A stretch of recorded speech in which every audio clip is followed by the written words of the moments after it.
ಇತ್ತೀಚೆಗೆ ಹೃದಯ ಸಂಬಂಧಿ ಸಮಸ್ಯೆ ಕಾಣಿಸಿಕೊಳ್ತಾ ಇವೆ. ಅದರಲ್ಲೂ ಓಪನ್ ಹಾರ್ಟ್ ಸರ್ಜರಿಗೆ ಡಿಮ್ಯಾಂಡ್ ಕೂಡ ಹೆಚ್ಚಾಗಿದೆ. ನಗರದ ಪ್ರತಿಷ್ಠಿತ ಜಯದೇವ ಆಸ್ಪತ್ರೆಯಲ್ಲಿ ದಿನದಿಂದ ದಿನಕ್ಕೆ ಸರ್ಜರಿಗೆ ಒಳಗಾಗುವವರ ಸಂಖ್ಯೆ ಹೆಚ್ಚಾಗ್ತಾ ಇದ್ದು ಕ್ಯೂ ನಿಲ್ಲುವ ಪರಿಸ್ಥಿತಿ ಎದುರಾಗಿದೆ.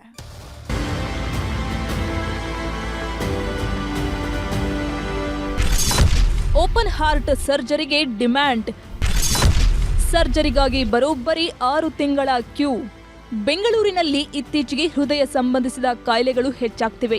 ಚಿಕ್ಕ ಮಕ್ಕಳಿಂದ ಹಿಡಿದು ವೃದ್ಧರವರೆಗೂ ಕೂಡ ಸಮಸ್ಯೆ ಕಾಣಿಸಿಕೊಳ್ತಿದೆ.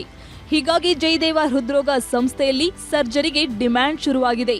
ಅದೆಷ್ಟರ ಮಟ್ಟಿಗೆ ಅಂದ್ರೆ ಓಪನ್ ಹಾರ್ಟ್ ಸರ್ಜರಿಗೆ 6 ತಿಂಗಳು ಕಾಯಬೇಕಾದ ಪರಿಸ್ಥಿತಿ ಎದುರಾಗಿದೆ. ಓಪನ್ ಹಾರ್ಟ್ ಸರ್ಜರಿ ಮಾಡಿಸಲು ಖಾಸಗಿ ಆಸ್ಪತ್ರೆಯಲ್ಲಿ ಕನಿಷ್ಠ 10 ಲಕ್ಷಕ್ಕೂ ಹೆಚ್ಚು ಹಣ ಬೇಕು.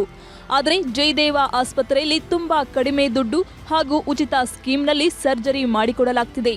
ಜಯದೇವ ಆಸ್ಪತ್ರೆಯಲ್ಲಿ ಪ್ರತಿದಿನ 18 ರಿಂದ 19 ಓಪನ್ ಹಾರ್ಟ್ ಸರ್ಜರಿ ಮಾಡಲಾಗ್ತಿದೆ. ಒಂದು ಓಟಿಯಲ್ಲಿ ಪ್ರತಿದಿನಕ್ಕೆ 2 ರಿಂದ 3 ಸರ್ಜರಿ ಮಾಡಬಹುದು. ಜಯದೇವದಲ್ಲಿ 10 ಓಟಿಗಳಿದ್ದು ಎಲ್ಲವೂ ಕೂಡ ಫುಲ್ ಬ್ಯುಸಿ ಇವೆ.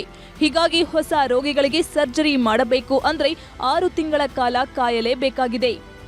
ವೇಟಿಂಗ್ ಪೀರಿಯಡ್ ಇದೆ. ಅಂದರೆ ಭಾಳ ಜನ ಇಲ್ಲಿ ಬರ್ತಕ್ಕಂಥವ್ರು ಇಲ್ಲಿ ನಮಗೆ ಓಪನ್ ಹಾರ್ಟ್ ಸರ್ಜರಿ ಬೈಪಾಸ್ಗೆಲ್ಲನ ನಮ್ಮ ಆಯುಷ್ಮಾನ್ ಇದರಲ್ಲಿ ಎಷ್ಟು 1 ಲಕ್ಷಕ್ಕೆ ಮಾಡ್ತೀವಿ. ವಾಲ್ ರಿಪ್ಲೇಸ್ಮೆಂಟ್ ಎಲ್ಲ 1,20,000 ಮಾಡ್ತೀವಿ. ಅದೇ ಈ ಸರ್ಜರಿಗಳು ಹೊರಗಡೆ ಆದರೆ 3 ಪಟ್ಟು 4 ಪಟ್ಟು ಜಾಸ್ತಿ ಇರುತ್ತೆ. ಅದಕ್ಕೆ ಜನ ಸಹಜವಾಗಿ ಭಾಳ ಜನ ಇಲ್ಲಿ ಬರ್ತಾ ಇದ್ದಾರೆ. ಈಗ ಆಂಜಿಯೋಗ್ರಾಮಲ್ಲಿ ಬ್ಲಾಕೇಜ್ ಸಿವಿಯರ್ ಇದ್ದು ಪೇನ್ ಇದ್ದರೆ ಅಂತ ಕ್ರಿಟಿಕಲ್ ಪೇಷಂಟ್ಸ್ನ ಬೇಗ ಮಾಡ್ತೀವಿ. ಉಳಿದವುಗಳಿಗೆ 2 ವಾರ 3 ವಾರ ಡೇಟ್ ತಗೋತಾ ಇದ್ದೀವಿ. ದಿನದಿಂದ ದಿನಕ್ಕೆ ಸರ್ಜರಿ ಮಾಡಿಸುವವರ ಸಂಖ್ಯೆ ಹೆಚ್ಚಾಗ್ತಿದೆ. ಈ ಹಿನ್ನೆಲೆ ಸಾರ್ವಜನಿಕ ಆಸ್ಪತ್ರೆಗಳಲ್ಲೂ ಇದರ ವ್ಯವಸ್ಥೆ ಕಲ್ಪಿಸಲು ಆರೋಗ್ಯ ಇಲಾಖೆ ಪ್ಲಾನ್ ಮಾಡ್ತಿದೆ. ಒಂದೊಂದಾಗಿ ಈಗ ಜಯದೇವ ಕೆಲವು ಕಡೆ ಮಾಡ್ತಾ ಇದ್ದಾರೆ. ಅದೇ ಥರ ಎಲ್ಲ ಕಡೆ ಇನ್ನೂ ಅದನ್ನು ವಿಸ್ತರಣೆ ಮಾಡತಕ್ಕಂಥದ್ದಕ್ಕೆ ಈಗ ಮೈಸೂರಿನಲ್ಲಿ, ಕಲಬುರಗಿಯಲ್ಲಿ ಈ ಥರ ಜಯದೇವ ಪ್ರಾರಂಭ ಮಾಡಿದ್ದಾರೆ. ಅದನ್ನು ನಾವು ಹೆಚ್ಚು ಮಾಡ್ತಾ ಹೋದರೆ ಎಲ್ಲರೂ ಅವಾಗ ಬೆಂಗಳೂರು ಬರಬೇಕಾಗಿಲ್ಲ.